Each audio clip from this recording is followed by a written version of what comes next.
நண்பர்கள் அனைவருக்கும் வணக்கம். ஆக்சிஸ் பேங்க்லேருந்து ஒரு கிரெடிட் கார்டு நம்மளுக்கு அனுப்பிச்சிருக்காங்க. இதை வந்து நம்ம எப்படி ஆக்டிவேஷன் பண்ணுறதுன்னு சொல்லி இந்த வீடியோவில் பார்க்கலாம். இது தெரியாத நண்பர்களுக்கு இந்த வீடியோ யூஸ்ஃபுல்லாக இருக்கும்னு நினைக்கிறேன். இந்த கார்டை பொறுத்தளவுக்கு ஆக்சிஸ் பேங்க்கு நியோ கிரெடிட் கார்டை அனுப்பிச்சிருக்காங்க.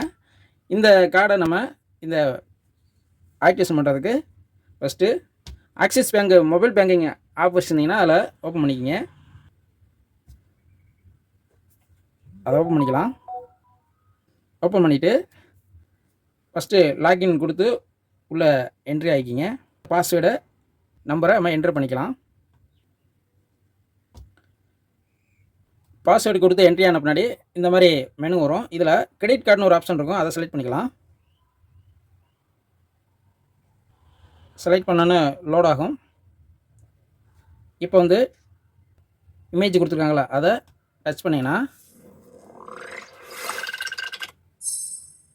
அடுத்து நெக்ஸ்ட்டு கேட்கும். நெக்ஸ்ட்டு கொடுத்துக்கலாம். இப்போ இந்த இதில் நீங்கள் ஆன்லைன் ஷாப்பிங்க்கு யூஸ் பண்ண போகிறீங்களா இல்லை ஏடிஎம்மில் யூஸ் பண்ண போகிறீங்களான்னு கேட்குது.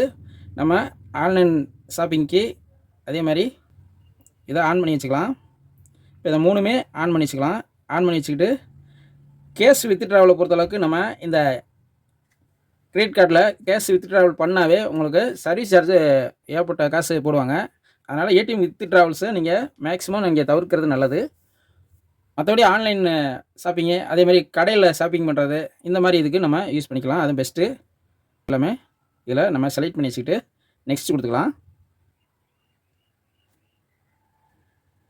ஆன்லைன் ஷாப்பிங்கு இது பூராமே நம்ம செலக்ட் பண்ணி வச்சுக்கலாம். ஏடிஎம் வித் ட்ராவலும் செலக்ட் பண்ணி வச்சுக்கலாம் எதுக்கும். இப்போ நெக்ஸ்ட் கொடுத்துக்கலாம். இப்போ வந்து செட்டு நியூ பின்னு ஒரு ஆப்ஷன் வரும். சென்டு ஓடிபி அப்படின்னு ஒரு ஆப்ஷன் இருக்குல்ல, அதை செலக்ட் பண்ணிக்கலாம்.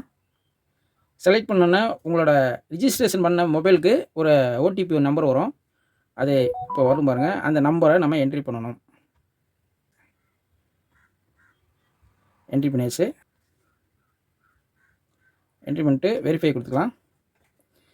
இப்போ நம்ம இந்த கிரெடிட் கார்டுக்கு ஒரு பின் நம்பரு ஒரு 4 நம்பரு செட் பண்ணணும். அதை நம்ம செட் பண்ணிக்கலாம். உங்களுக்கு பிடிச்ச நம்பரு, அதாவது அதிகமாக உங்களுக்கு மறக்காமல் உள்ள நம்பரை நீங்கள் ஒரு 4 நம்பரை சூஸ் பண்ணிக்கோங்க. இப்போ நீங்கள் ஏற்கனவே டைப் பண்ணதை திருப்பி அதே மாதிரி கீழே கன்ஃபார்ம் பின்னுங்கிற இடத்துல நீங்கள் டைப் பண்ணணும். ரெண்டுமே டைப் பண்ணிவிட்டு செட் பின்னு ஒரு ஆப்ஷன் இருக்கும், அதை செலக்ட் பண்ணிக்கோங்க. இப்போ என்ன கேட்குதுன்னா, நம்ம ஃபஸ்ட்டு மொபைல் பேங்க்கு ஒரு பாஸ்வேர்டு கொடுத்தோம்னா அதை நம்ம என்ட்ரி பண்ணணும். என்ட்ரி பண்ணியாச்சு. இப்போ கங்க்ராச்சுலேஷன் யுவர் கார்டு ஆக்டிவேஷன் ஆயிடுச்சு, சக்ஸஸ்ஃபுல்லி செட்டப் முடிச்சு. இப்போ பாருங்கள் ஆக்டிவேஷன் ஆயிடுச்சு மெசேஜ் வந்துருச்சு. அவ்வளோதான். இனிமேல் வந்து நம்ம இந்த கார்டை நம்ம ஆன்லைன் பர்ச்சேசிங் பண்ணுறதுக்கு அதே மாதிரி கடையில் பொருட்கள் வாங்குறதுக்கு இந்த மாதிரி நம்ம யூஸ் பண்ணிக்கலாம். இதை லிமிட்டு பார்த்திங்கன்னா எனக்கு வந்து 39,000 கொடுத்துருக்காங்க. இதுக்குள்ளே நம்ம யூஸ் பண்ணணும். அவ்வளோதான் நண்பர்களே. இந்த வீடியோ உங்களுக்கு பிடிச்சிருந்தா லைக் பண்ணுங்கள். மீண்டும் அடுத்த வீடியோவில் சந்திப்போம். நன்றி, வணக்கம்.